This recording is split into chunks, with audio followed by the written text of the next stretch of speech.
في راجل ممكن يحمل ويولد؟ اكيد لا.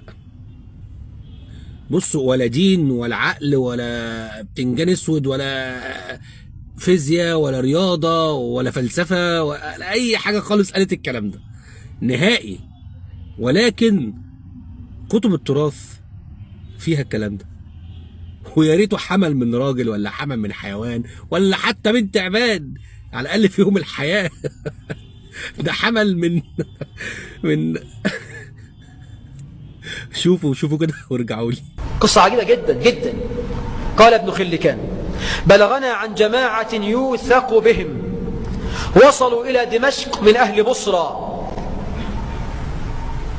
أن عندهم قرية يقال لها دير أبي سلامة، وكان بها رجل من العربان فيه استهزاء زائد بالدين. فجرى يوم ذكر السواك وهو جالس. الشيخ عمل محاضرة كلها عن السواك، خطبة جمعة كلها عن السواك. فقال: سواك ايه بس؟ والله لا أستاك إلا من الدبر. شفت الفاجر؟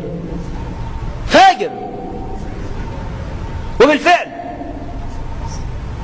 أدخل السواك في دبره فآلمه تلك الليلة، ثم مضى عليه 9 أشهر وهو يشكو من ألم في بطنه وفي مخرجه، ثم أصابه بعدها مثل طلق الحامل، فوضع حيوانا على هيئة جرذون شبيه بالفأر كده.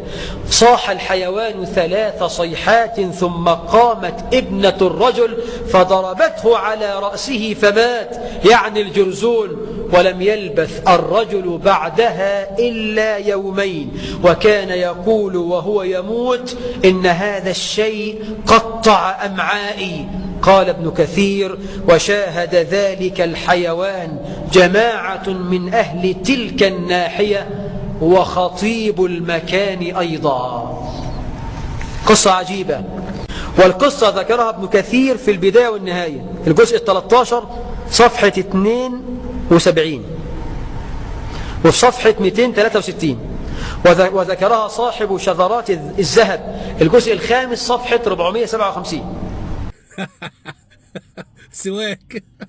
الراجل مسك السواك عشان بيستهزأ بيه، فقام حطه في